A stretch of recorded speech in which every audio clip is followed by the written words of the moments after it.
Bon. La petite progéniture est montée en haut. Et donc, pour vous qui restez en bas, nous allons dans Romains 8. On va commencer à regarder les versets 5 à 17. On va prendre notre temps. Excusez, allez pas tout de suite dans Romains 8.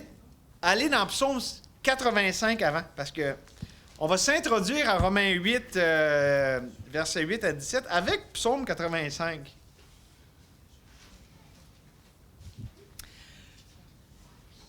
Psaume 85, on va lire les 8 premiers versets.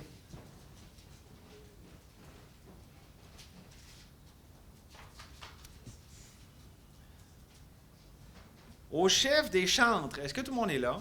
Psaume 85. Ouais, on va aller en Romains 8, mais on s'introduit parce que je vais amener une vérité qu'on voit dans le Psaume 85,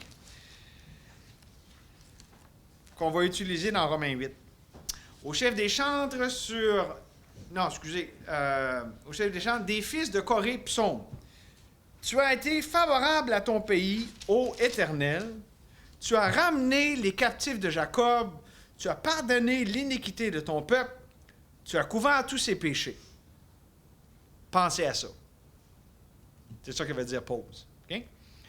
Tu as retiré toute ta fureur. Tu es revenu de l'ardeur de ta colère. Rétablis-nous, Dieu de notre salut. Cesse ton indignation contre nous. T'irriteras-tu contre nous à jamais? Prolongeras-tu ta colère éternellement? Ne nous rendras-tu pas à la vie, afin que ton peuple se réjouisse en toi? Éternel, fais-nous voir ta bonté et accorde-nous ton salut. Hey, on est dimanche après-midi, on va faire ça un peu informel. Je vous pose la question, c'est quoi le rapport de ce psaume-là, puis le contexte est important, avec Romains 8, 5 à 17? Et il y en a un rapport. Y a quelqu'un qui veut oser? Je vous donne le contexte, là. Israël a écrit ce retour-là, ce psaume-là, au retour de Babylone, de la captivité babylonienne. Donc, c'est après le jugement de Dieu. Donc, il y avait eu la bénédiction d'être ramené de Babylone. Ça vous aide-tu un peu à comprendre avec ce qu'on a lu? Vas-y, Maxime, on t'écoute. Ils sont sortis de captivité comme nous autres avec le péché. Oui, OK. Ça, c'est... Là, Dieu nous est favorable, comme verset 2. Oui. Il nous a pardonné. Oui. Il a couvert nos péchés. Oui. Il a retiré la fureur envers nous. Dans la C4. Oui. Donc, il nous a rétablis. Mais continue parce que tu as tout le bon point. Vas-y, Sylvie. Ben, c'est parce qu'ils étaient sous l'esclavage avec Babylone, puis maintenant Dieu leur a donné la délivrance, c'est ça. Et il leur a permis de retourner dans le pays, il leur a donné la délivrance de l'esclavage. Vous avez tout le bon point, mais remarquez les derniers versets. Vas-y, Dave. Ben, t'hériteras-tu contre nous à jamais? Il y a la prolongation de la colère que dans le fond, Romains 8, ça parle que c'est réglé. OK. Ils nous ont rendu à la vie, verset 7. OK, ben là, ben c'est ça. Attends un peu. Non, regardez comment ça le dit. Ça dit, ne nous rendras-tu pas la vie afin que ton peuple se réjouisse en toi? Ça, c'est le verset clé. C'est quelqu'un qui veut un peu s'essayer parce qu'on est pas mal sur la piste, parce que je vais vous faire le parallèle avec Romains, avec le passage qu'on va voir. C'est important, parce que ça établit les choses pour ce qu'on va voir dans Romains 8. Il était content, il avait été délivré. Tout ce que vous avez dit, c'est tout vrai, là. Tu sais, il y avait quelque chose qui clochait.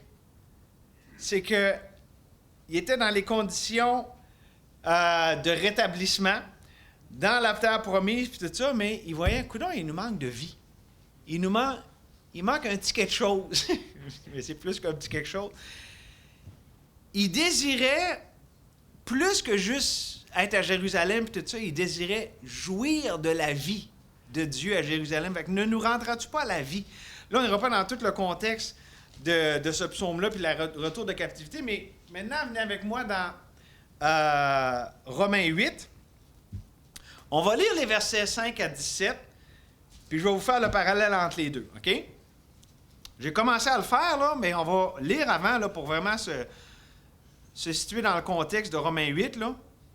Parce que je vous dis, là, jusqu'à maintenant, on a fait les versets 1 à 4. Mais là, On ne va pas faire dans ce message-ci aujourd'hui les versets 1 à 17, mais on va les lire au complet parce que c'est la section qu'on considère là, dans les 2 prochains messages. Ben aujourd'hui puis la prochaine fois. Donc, ceux en effet qui vivent selon la chair s'affectionnent aux choses de la chair, tandis que ceux qui vivent selon l'esprit s'affectionnent aux choses de l'esprit. Et l'affection de la chair, c'est la mort, tandis que l'affection de l'esprit, c'est la vie et la paix. Car l'affection de la chair est inimitié contre Dieu, est en ennemi de Dieu, parce qu'elle ne se soumet pas à la loi de Dieu et qu'elle ne le peut même pas, elle n'est pas capable. Or, ceux qui veulent vivre selon la chair ne sauraient, ne sont pas capables de plaire à Dieu. Pour vous, vous ne vivez plus selon la chair, mais selon l'esprit. Si du moins l'esprit de Dieu habite en vous, si quelqu'un n'a pas l'esprit de Christ, il ne lui appartient pas. Et si Christ est en vous, le corps, il est vrai, est mort à cause du péché, mais l'esprit est vie à cause de la justice.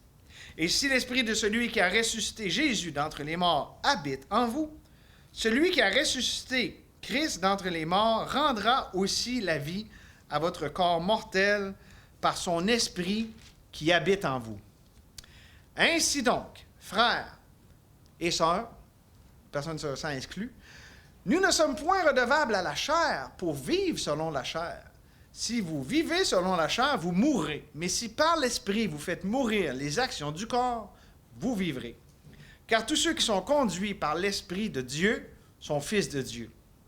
Et vous n'avez point reçu un esprit de servitude pour être encore dans la crainte, mais vous avez reçu un esprit d'adoption par lequel nous crions « Abba, Père ». On l'a chanté ça tantôt. L'Esprit lui-même rend témoignage à notre esprit que nous sommes enfants de Dieu. Et si nous sommes enfants, nous sommes aussi héritiers, héritiers de Dieu et co-héritiers de Christ, si toutefois nous souffrons avec lui, afin d'être glorifiés avec lui. Là, je vais vous faire le parallèle avec le psaume. OK? Donc, je vous rappelle, dans le psaume, il avait été ramené de la captivité, bénédiction, intervention de Dieu. Oui, on fait le parallèle avec l'esclavage du péché versus la libération. Mais au verset 7 dans Psaume, ils disent, ne nous rendras-tu pas la vie? C'est qu'ils voyaient qu'il y avait une disparité entre un mismatch, une disparité. Peut-être qu'en anglais, ça existe le mot disparité. Une disparité entre leur état de retour à Babylone versus leur état spirituel. OK? Il disait, là, on est rétabli par Dieu, il nous a sortis de Babylone, nous a ramenés à Jérusalem, mais la vie, parce qu'on le voit par les prophètes comme Agé et tout ça, la vie spirituelle n'allait pas bien. Là. On le voit aussi avec, même plus tard, avec Malachie. Les prophètes du retour de la captivité, ça n'allait pas si bien. On le voit aussi dans les livres historiques sur la captivité. Disons que l'état spirituel n'était pas à son meilleur tout le temps. Et donc, il y avait le désir de leur cœur d'être à Jérusalem, mais il manquait la vie de Dieu. L'accomplissement de la promesse était partiel, disons. Il manquait l'essentiel. Et c'est peut-être comme ça que vous vous sentez, que vous vous êtes senti, soit en ce moment, soit à des moments dans votre vie, où est-ce que, vous savez, vous jouissez de la promesse du salut, de la justification, vous êtes sauvés par le sang de Christ, c'est réglé, c'est fait, mais vous soupirez après la vie de Dieu. C'est comme, OK, je suis sauvé, mais pourquoi que je n'ai pas l'abondance de la vie que Dieu m'a donnée? Il me semble qu'il y a quelque chose qui ne marche pas. Et là, on soupire après cette vie-là. Et le problème, et c'est ce qui est décrit, parce que je vous rappelle, ça nous parle dans ces versets-là de notre lutte qu'on a avec le péché puis la chair. Le problème, c'est ça. Qu'est-ce qui fait qu'on n'en jouit pas comme Dieu le voudrait, comme il nous a équipés pour en jouir avec son esprit qui vit en nous? Le problème, c'est la chair, puis la lutte avec la chair. Parce que, rappelez-vous, là, Romains 8, on sort de Romains 7, là, la lutte d'un chrétien. C'est qui lutte dans Romains 7? C'est qui a de la misère de même? C'est quelle sorte de chrétien?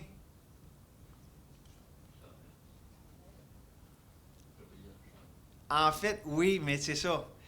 Charnel, mais qui aime le Seigneur, qui prend le mauvais moyen pour aimer son Dieu, puis c'est pas parce qu'il aime pas Dieu, là. Mais effectivement, on pourrait dire qu'il a de l'air spirituel, mais il prend le moyen de la chair pour essayer de plaire à Dieu. C'est ça le problème. Mais effectivement, il est pas charnel dans le sens qu'on pourrait dire pas populaire. Ouais, dans le sens populaire du terme, tu sais. Ah, chrétien charnel, il est dans son coin, puis il veut rien savoir de personne, puis...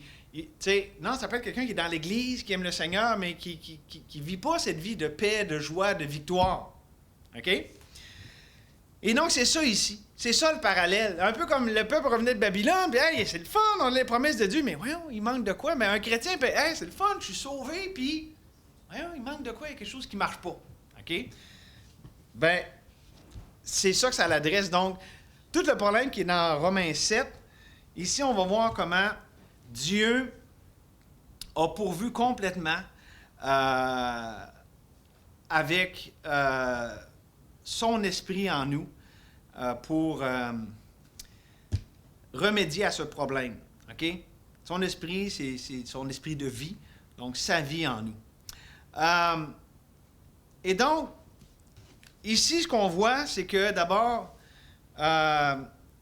il faut comprendre que ce qui est décrit dans les versets qu'on a lus avec la chair, toute la question de la chair, je vais vous le décortiquer là, dans un instant, mais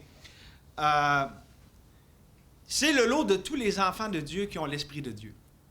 Hein? On voit dans Galates, l'Esprit et la chair s'opposent entre les deux, afin qu'on ne fasse pas ce qu'on veut.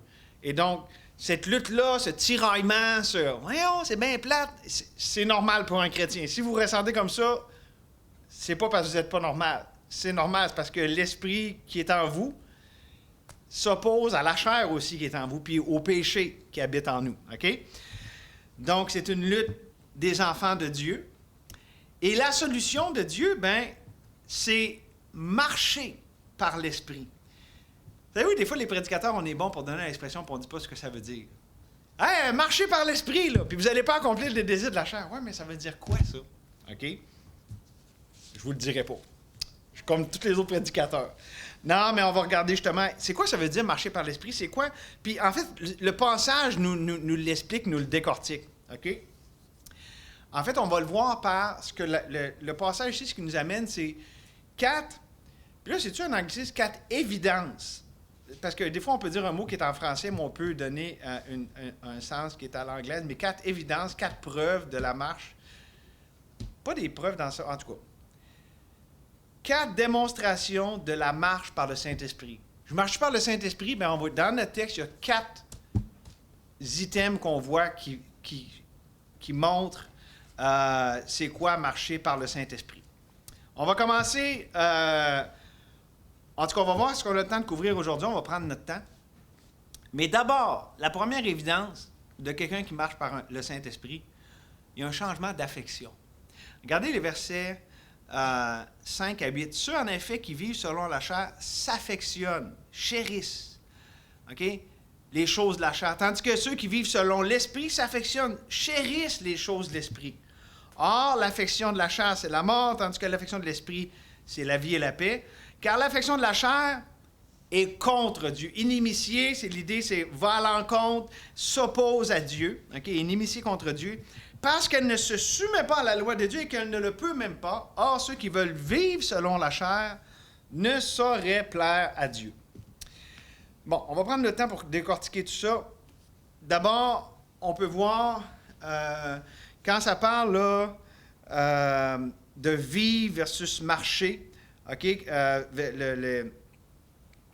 dans les versets 4 et 5, par exemple, au verset 4, on ne l'a pas lu, mais « Et cela afin que s'accomplisse la loi... »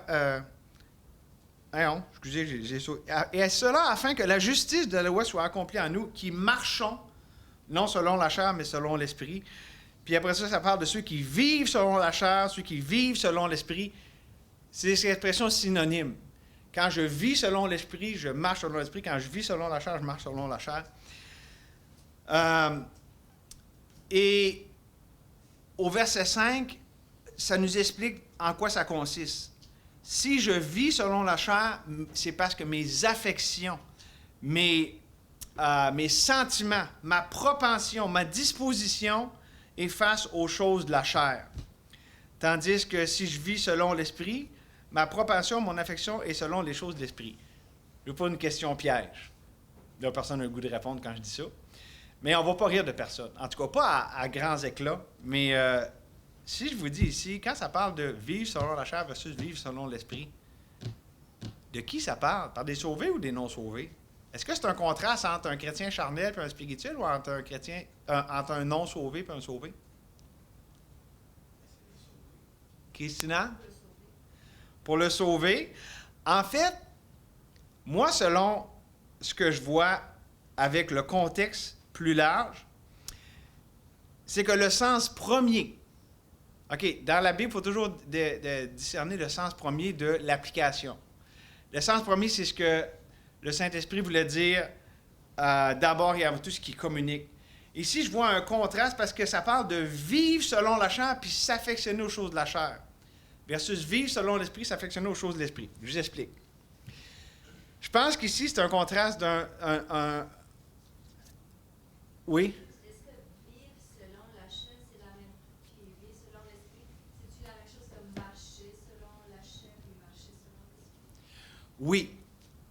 Bon, puis c'est parce qu'il y a les affections qui vont avec. Je vais vous expliquer. Parce que changement d'affection, je vais prendre le temps de vous l'expliquer. Sens premier, si quelqu'un, sa vie est dans la direction de la chair, puis ses propensions, ses désirs sont dirigés vers ça, puis c'est ce qui caractérise sa vie, c'est pas quelqu'un qui a l'Esprit de Dieu. Tandis que quelqu'un qui a l'Esprit de Dieu, sa vie est dans la direction de l'Esprit puis son affection. Ça parle de direction générale, ça contraste quelqu'un qui est animé de la chair puis l'autre qui est animé de l'Esprit. C'est un contraste de... Mais ça, c'est le sens premier selon moi. Mais par application, c'est vrai que dans ma chair, dans ma vie, là, je peux m'affectionner aux choses de la chair en tant qu'enfant de Dieu. Là. Fait qu'on parle pas ici là, de hey, là, quand tu es sauvé, tu n'as plus jamais aucune affection pour la chair. Mais moi, je pense qu'ici, dans le contexte que ici, ça communique, ça contraste deux personnes. Parce que le reste aussi, vous allez voir, nous amène dans le même sens. Oui? C'est comme s'il établissait une base de mesure pour le reste, pour montrer la différence entre la chair et l'esprit. Oui. Puis, tu sais, on peut le voir de façon... OK, ici, il le met de façon absolue. Tu sais, si tu as juste la chair dans ta vie puis les affections de la chair, ben, tu sais, c'est parce que tu n'as pas l'Esprit de Dieu. Parce qu'il dit, tu sais, il va le dire plus tard. De toute façon, dans verset 13, ça dit si vous vivez selon la chair, vous mourrez. Quelqu'un de sauvé ne peut pas mourir spirituellement. Là. Oui, puis aussi, ça parle qu'on peut pas plaire à... En tout cas, mais d'une façon, c'est pas si important, dans le sens que le sens premier, si mettons je me trompe sur le sens premier, puis que ça parle des sauvés, qui peuvent agir selon la chair, selon l'esprit, ben le sens second, ça va être pour... vous comprenez? C'est tellement proche l'un de l'autre, ça peut être interchangeable. Lequel qui vient en premier? Tu sais, excuse-moi, l'œuf ou la poule rendu là. Parce que ça s'applique aux deux. Oui, Christina? OK, mais verset 12, là, c'est dit ainsi donc, frères, Oui. nous ne sommes point redevables à la chair. Oui, mais là, je dis pas qu'il parle pas à des chrétiens, là. Mais ici, il parle de personnes. Tu sais, il parle à des frères, mais il parle de... Selon ce que moi, je comprends, je peux me tromper, mais comme j'ai dit, je pense pas que c'est primordial absolument là, de dire, là, parce que ça s'applique aux deux, là. OK? Mais bon. Parce que vous allez voir, à travers ce que je vais développer, ça va nous aider à comprendre ici. Oui, tu veux dire de quoi? Une question piège, quand même, le pasteur a été pris au piège. Non, mais moi, c'est ce que je crois. Mais, tu sais, je peux me tromper, là, en toute humilité, là. Donc, c'est ça. Ici, moi, ce que je vois, c'est la mise en contraste de deux dispositions de cœur par rapport à Dieu versus la chair, puis bon, le monde, là, tout ce qui va avec. Puis bon, ça va se manifester de différentes façons, là. Mais, encore là, il faut voir. La chair, c'est pas juste la chair rebelle et tout ça. Il y a une chair religieuse, il y a une chair pleine de bonnes intentions. Donc, quand on voit chair ici, il ne faut pas voir nécessairement là, seulement les œuvres manifestes de la chair, comme dans Galates 5, 19 à 21. Ça comprend ça, mais c'est plus que ça. Parce que la chair peut être bien polie et bien présentable. OK? L'idée, c'est quelqu'un qui se plaît là-dedans, qui ne recherche pas les choses spirituelles. Selon 1 Corinthiens 2,14, c'est l'homme naturel. OK? Là, je parle selon, si on comprend ici que vivre selon la chair. OK? Si c'est ça ta vie qui caractérise ta vie. OK? Versus, en contraste, à vivre selon l'esprit. C'est quelqu'un qui s'est dit qui s'affectionne aux choses de l'esprit. Et n'est-ce pas vrai qu'un enfant de Dieu, on peut le caractériser? Tu sais, on sait qu'on lutte avec la chair, là, mais on le dit ce matin. Hey, la parole, on l'entend, là, puis on dit Amen dans nos cœurs, on donne raison à Dieu. Tu sais, on ne s'ostine pas avec Dieu, là. Quand Dieu nous dit quelque chose de pas fin, quand il nous dit quelque chose de consolant, tu sais, ça dit Amen dans nos cœurs. Je pense que c'est ça ici, ça communique. C'est comme quelqu'un que ça résonne, puis quelqu'un que ça résonne pas. Quelqu'un que ça colle, puis l'autre. Comprenez-vous? Moi, je pense que c'est ça le contraste en premier. Mais effectivement, tu sais, aussi, je peux être dans ma vie, être froid, refroidi par rapport aux choses de Dieu, ou être autosuffisant dans un domaine de ma vie, puis je peux avoir ces caractéristiques-là en tant qu'enfant de Dieu, mais je pense qu'ici, vraiment, Paul veut nous amener le contraste entre quelqu'un qui a l'esprit puis quelqu'un qui ne l'a pas, parce que c'est des mots qu'il utilise par la suite. Si quelqu'un n'a pas l'esprit de Dieu, il ne lui appartient pas, là. Maintenant, d'abord, ça nous amène, parce que changement d'affection, on peut se poser la question, où sont mes affections? Qu'est-ce qui me donne un sens de vivre, puis de « wow, ça c'est la vie ». OK? Quand on a l'Esprit de Dieu, c'est vraiment ça. Puis même, tu sais, puis là, je veux clarifier quelque chose. On ne veut pas être piétiste dans le sens que, le seul plaisir dans la vie, c'est quand tu lis la Bible, quand tu chantes un cantique, quand tu pries. Je veux dire, Dieu, dans sa grâce, là, il peut faire que on a un repas avec des gens, on compte des jokes de nono, puis on trouve ça beau, puis on trouve ça le fun, puis ça vient de Dieu, là, puis c'est bien correct de même, puis un temps avec des enfants, avec des amis, tu sais, je veux dire, il y a toutes sortes de façons où est-ce que on peut se réjouir dans le Seigneur, par son esprit, que c'est pas exclusivement juste quand tu as le nez dans ta Bible, là, tu sais. Ça comprend ça quand on a un enfant de Dieu, là. On aime la parole de Dieu, puis on la serre dans nos cœurs, puis... Mais, tu sais, s'affectionner aux choses de l'esprit, c'est dans le sens de tout ce qui a une résonance spirituelle, on se réjouit dans le Seigneur, dans sa bonté, dans sa grâce. Puis, par contraste, s'affectionner aux choses de la chair, bien, c'est ce qui nous désole. Quand on est un enfant de Dieu, c'est comme... j'ai encore été autosuffisant. J'ai encore été indépendant. Ça nous attriste. C'est pour ça que je vois le contraste. Un enfant de Dieu, il peut tomber dans les pièges de la chair, mais c'est pas son affection, c'est pas sa joie. Ça fait comme, encore ma vieille chair tannante que j'aime donc pas. Comprenez-vous? Et donc, c'est là que je vois le contraste entre les deux.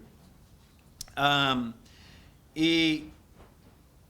c'est ça. Ça ne veut pas dire qu'il n'y a pas de lutte avec la chair, avec le péché, mais c'est vraiment une question de direction, d'affection, de désir. Et quand on a l'Esprit de Dieu, on désire les choses de Dieu. Et ça, c'est absolu, c'est tout le temps. Je veux dire, on peut l'attrister, l'Esprit de Dieu, mais quand on a l'Esprit de Dieu, c'est lui en nous qui nous affectionne aux choses de l'Esprit. OK? On continue, parce que vous allez voir, plus on descend, plus ça nous aide à comprendre. Et l'affection de la chair, c'est la mort, tandis que l'affection de l'esprit, c'est la vie et la paix. Ici, ça parle des résultats de nos affections. L'affection de la chair, ça donne la mort. La mort, c'est l'idée de séparation. C'est justement ça, c'est pour ça que, tu sais, c'est l'inverse de la vie. C'est comme, je me sens pas en communion avec mes frères, avec mes sœurs, avec Dieu. Puis... l'affection de l'esprit, c'est l'appropriation de Dieu, c'est sa vie, c'est sa paix. Et encore là, ça c'est plus, ça parle des résultats, ça ne nous dit pas nécessairement spécifiquement ici si ça parle d'un sauvé ou d'un non sauvé, mais par application, évidemment, on voit que l'obéissance à la parole de Dieu, marcher selon les voies de Dieu, c'est ce qui fait notre joie en tant qu'enfant de Dieu. OK? Pourquoi? Parce que c'est la vie puis c'est la paix. Ces commandements ne sont pas pénibles. On est content de marcher dans les voies de Dieu. Et donc, c'est ça. Ça amène au verset 7. Écoutez bien ce que ça dit. « Car l'affection de la chair est inimitié contre Dieu, parce qu'elle ne se soumet pas à la loi de Dieu et qu'elle ne le peut même pas. » Là, vraiment, on va voir c'est quoi le problème avec tout le côté de la chair. OK? Les versets 7 et 8. Par rapport aux affections, « Car l'affection de la chair est inimitié. » L'idée ici, c'est fort. La chair, là, c'est un ennemi de Dieu. Ou pour l'amener dans des mots qu'on a déjà utilisés, la chair est alliée avec Satan, est alliée avec l'ennemi juré de Dieu. Avez-vous ça? Quand même une chair toute belle, là, qui a toute l'air bonne, là. Ah, je vais aider les autres, là. Je vais t'aider, frère, tu as de la misère. Puis moi, je vais être un interventionniste dans ta vie, puis je t'aime, puis je vais prendre la place de Dieu dans ta vie. Ben, je ne suis pas l'allié de Dieu. Je suis l'allié de Satan.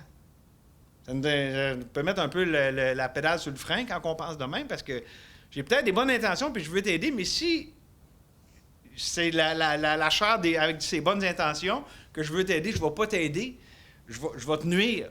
Puis je ne travaille pas avec Dieu, je travaille contre Dieu, je travaille avec Satan. OK? C'est ça ici qu'il faut comprendre. L'affection de la chair est inimitié contre Dieu. Ça ne va jamais marcher avec Dieu. Dieu, il ne sert pas de la chair, c'est jamais un instrument dans ses mains.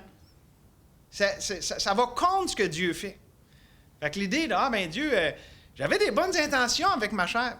C'est pas les intentions, c'est la chair. C'est inimitié, c'est contre, c'est un ennemi de Dieu. OK? Parce qu'elle ne soumet pas à la loi de Dieu, puis qu'elle ne le peut même pas. Il y a une incapacité. La chair, c'est pas l'idée, c'est que, là, avec le temps, là, ma chair va finir par s'améliorer, puis elle va finir par pouvoir faire de quoi pour Dieu. Non, je veux dire, ça ne va pas arriver. OK? Non seulement elle est en ennemi, mais il n'y a pas une soumission à Dieu, puis elle ne peut pas se soumettre à Dieu. Donc, la chair, c'est une cause perdue. Il n'y a rien à faire avec la chair. C'est pour ça que Christ, en nous crucifiant avec lui, l'a rendu impuissante. Il a donné un coup fatal pour qu'elle soit mise hors de portée de nuit. Parce que la chair n'est pas un allié, la chair est un ennemi. Et elle ne peut pas nous aider dans la sanctification, dans la communion avec les autres, l'éducation de nos familles. Il faut la reconnaître. Et une sœur, un matin, me disait, je demande à Dieu qu'il me révèle les patterns de ma chair. Parce que des fois, on ne s'en rend même pas compte nous-mêmes. Parce qu'avec les bonnes intentions, on dit, c'est-tu de Dieu ou c'est de moi? Des fois, mais là, je vais aider Dieu.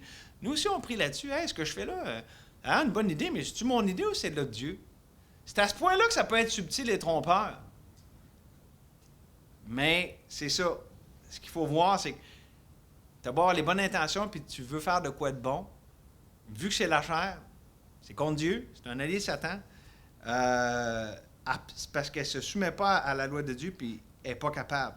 OK? Et regardez le verset 8. « Or, ceux qui vivent selon la chair ne sauraient plaire à Dieu. » Je pense que ça va dans le sens de ce que je disais.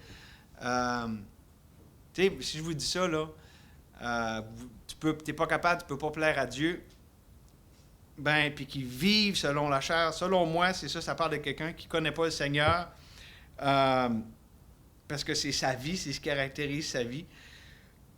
Puis l'idée, c'est que même avec les meilleurs efforts, il est incapable de plaire à Dieu. Mais effectivement, ça s'applique aussi à la justice propre.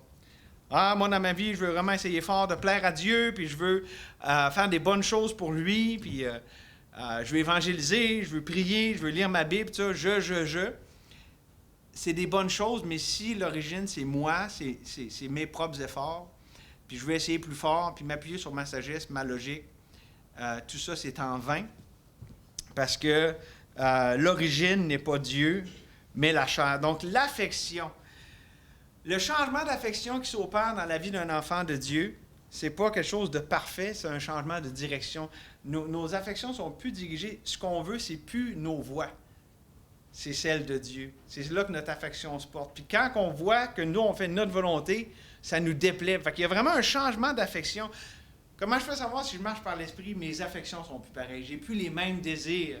Mes pensées ne se portent plus vers les mêmes places. Pas de façon parfaite, mais vraiment de façon directionnelle. On voit l'œuvre de Dieu, le sceau de Dieu sur ce qui nous anime à l'intérieur. Là-dessus, je vais amener une petite parenthèse qui est importante, je crois. Et on a prié tantôt là-dessus, les gars, puis à travers, puis c'est une illustration en même temps, à travers les différentes années, là, puis je dirais spécialement dans les dernières années, le Seigneur s'est beaucoup attaqué à l'esprit de peur dans l'Église. Tu sais, pas avoir peur d'être vrai, puis de prier des affaires qu'on arrache, puis tu sais, c'est des bonnes choses, tu sais, c'est une délivrance, parce que la peur, c'est pas bon, hein. Ben, dans le contexte ici de la chair, souvent, qu'est-ce qui va motiver quelqu'un à agir par la chair? Ben, c'est la peur. Parce que la chair, c'est quoi? C'est notre façon d'essayer de sortir des problèmes, puis de ne pas souffrir, de pas avoir de problème, OK? Fait que quand on a peur, qu'est-ce qu'on va? Oh, danger, il faut que je m'occupe de ça. OK? On l'a vu ce matin, danger, quand on s'attend à Dieu, ça, c'est par l'esprit, mais la chair, elle veut le faire elle-même. Et donc, ce que je veux amener comme point, quand on parle des affections, quand elles sont initiées par l'esprit, il n'y a pas de peur dedans. Le Saint-Esprit ne nous manipule pas par la peur. Puis essayer de nous faire des affaires en disant « Ah ben là, les gens ne vont pas t'aimer. » Non, le Saint-Esprit, il nous convainc. Le Saint-Esprit nous montre les vérités de sa parole, les vérités de Christ pour nous motiver. Puis c'est comme ça qu'il travaille nos affections. Fait un peu pour répondre à ce que notre sœur disait à matin, puis peut-être qu'elle écoute le message maintenant, on va l'écouter plus tard, mais c'est-tu de moi ou non un bon indicateur? Est-ce que je suis poussé par la peur des circonstances, la crainte des hommes, OK? Parce que quand c'est ça, ben l'origine, c'est pas l'Esprit de Dieu en nous. Fait que si je suis motivé par la peur, puis c'est une bonne... Des fois, encore là aussi, on peut se tromper. Tu sais, non, je suis motivé par la peur ou non. On a juste demandé à Dieu. Dieu est capable de tout démêler ça. Puis en fait, Dieu révèle les choses. Si vous n'êtes pas sûr, là, priez Daniel 2,22. La première fois que quelqu'un m'a dit ça, c'était Ron. Il dit, moi, je prie Daniel 2,22. Je dis, hey man, moi, je me sens tellement un chrétien incompétent qui ne connaît rien. C'est quoi ce prier Daniel 2,22? C'est, tu sais, quand Daniel a eu son rêve... Puis que, pas Daniel, Nebuchadnezzar a eu son rêve, personne n'était capable de le dire. Puis là, Daniel a dit, je vais prier Dieu, puis Dieu, c'est lui qui connaît ce qui est secret, puis il révèle ce qui est caché. Fait que prier Dieu, tu sais ce qui est dans les ténèbres, tu révèles ce qui est caché.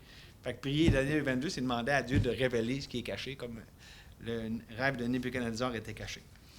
Donc, changement d'affection, je pense que ça nous aide un peu à comprendre. Maintenant, versets 9 à 11, et on va terminer avec ça aujourd'hui. Mais non seulement il y a un changement d'affection quand on marche par l'Esprit, mais il y a aussi un changement d'habitation. Versets 9 à 11. Pour vous, vous ne vivez pas selon la chair. Fait que voyez-vous, pour vous, c'est pour ça que moi, en tout cas, dans le contexte, pour vous, c'est comme il met un contraste avec, tu sais, pour vous, les enfants de Dieu, là, vous ne vivez pas selon la chair. Selon la chair, mais selon l'Esprit, si du moins l'Esprit de Dieu habite en vous. Si quelqu'un n'a pas l'Esprit de Dieu, il ne lui appartient pas. Et si Christ est en vous, le corps, il est vrai, est mort à cause du péché, mais l'Esprit est vie à cause de la justice. Et si l'Esprit de celui qui a ressuscité Jésus d'entre les morts habite en vous, celui qui a ressuscité Christ d'entre les morts rendra aussi la vie à votre corps mortel par son Esprit qui habite en vous. Alors, il y a quelque chose de spécial là-dedans, j'ai hâte de voir ça avec vous autres. D'abord, c'est ça, comme je disais, il y avait un contraste entre verset 8, hein, ceux qui ne peuvent pas plaire à Dieu, versus mais vous, hein, comme pour vous. Donc, je pense qu'il y a un contraste ici qui est établi entre les gens du verset 8 et ceux du verset 9. Mais ce qu'il faut surtout remarquer, dans les 3 versets qu'on a lus 4 fois, il y a l'expression de l'Esprit qui habite en nous, qui est en nous. Okay? C'est pour ça que c'est un changement d'habitation. Maintenant, on est habité par le Saint-Esprit. C'est plus juste moi qui règne et qui est maître dans ma vie. L'Esprit de Dieu, Christ, habite en moi. Changement d'habitation. Tous les chrétiens, tous les vrais chrétiens sont scellés du Saint-Esprit. Et c'est pour ça qu'on croit qu'on ne peut pas perdre notre salut, parce que c'est Dieu lui-même qui nous garde. Il habite en nous. Quand on est un enfant de Dieu, on est scellé.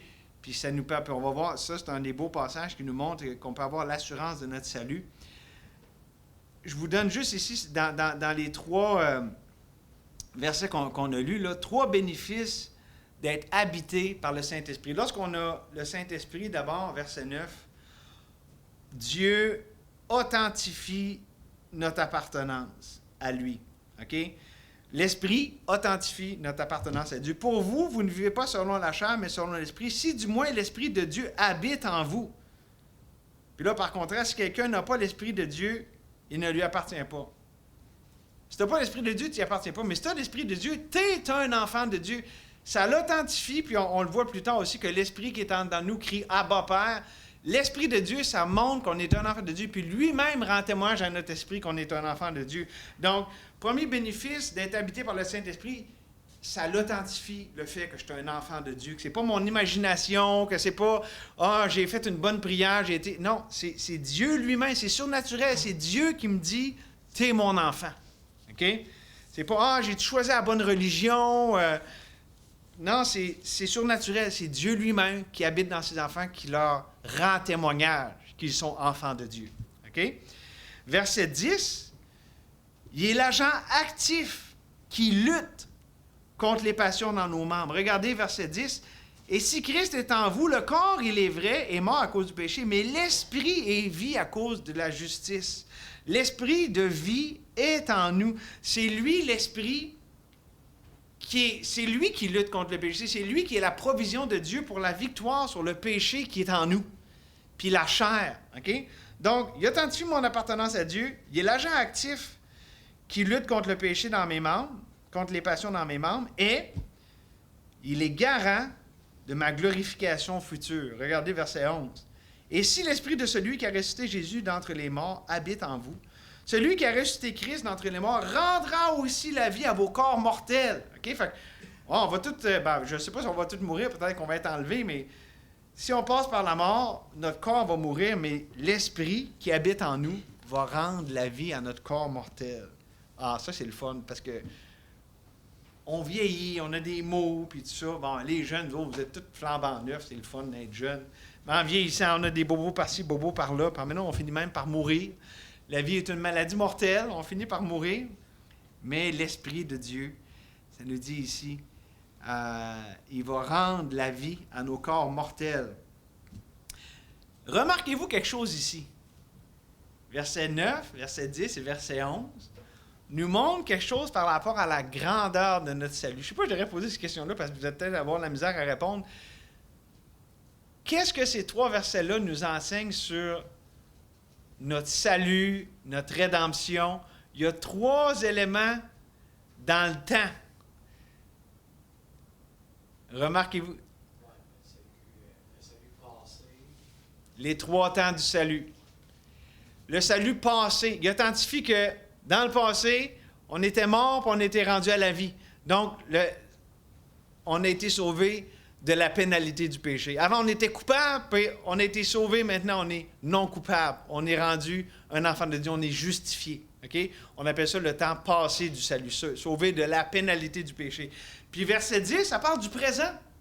Parce que ça nous dit, et si Christ est en vous, le corps, il est vrai, est mort à cause du péché, puis on expérimente cette mort, puis tout ça, puis on est dans un monde, dans un corps, puis il y a le péché, mais l'esprit est vie à cause de la justice. Donc l'esprit est vivant, puis c'est cet esprit qui nous délivre de la puissance du péché dans le présent.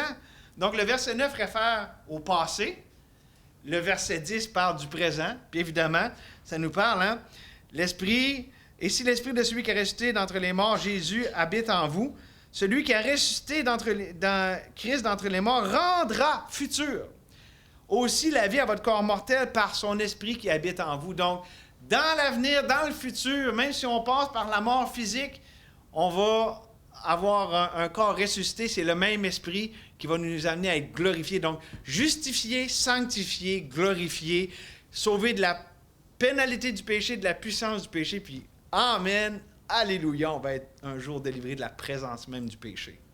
Plus de péché, plus de larmes, plus de douleur, plus rien de destructeur.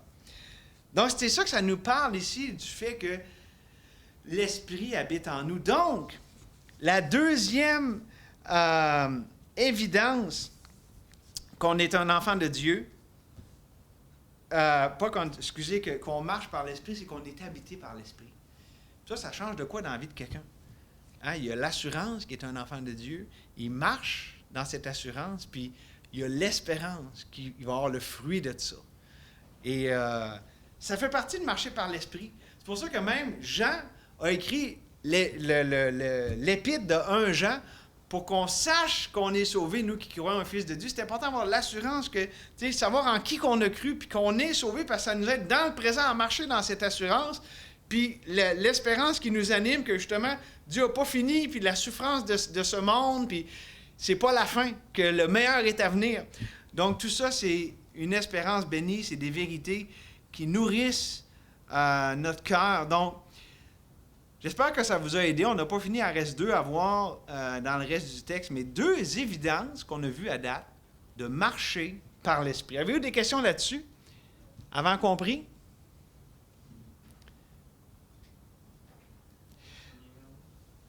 Je vais prier. Merci Seigneur qu'on a pu s'arrêter comme ça avec les vérités précieuses de ta parole et un peu comme les Juifs qui revenaient de Babylone et qui étaient tout contents, mais voyons, il y a quelque chose qui ne marchait pas. Mais Seigneur, on voit une toute on est tellement content de t'appartenir, d'avoir ton esprit, d'être habité par ton esprit. Mais il y a quelque chose qui ne marche pas. On a encore la chair, puis le péché qui habite en nous. Mais merci Seigneur que tu as pourvu. Tu t'es pourvu toi-même. Tu es la provision comme on l'a vu ce matin. Tu habites en nous. Et Seigneur, tu nous as absolument tout pourvu, ce dont on a besoin pour s'approprier la victoire sur ces affections de la chair, ces tendances de la chair, ces patterns de la chair et des passions du péché qui combattent dans nos membres. Merci Seigneur, tu t'es pourvu toi-même. On veut s'approprier cette provision, Seigneur, en marchant par l'Esprit, en pleine assurance, Seigneur. Merci que tu l'as voulu ainsi pour qu'on dépende de toi et qu'on se réjouisse en toi. Merci, Seigneur, au nom de Jésus. Amen.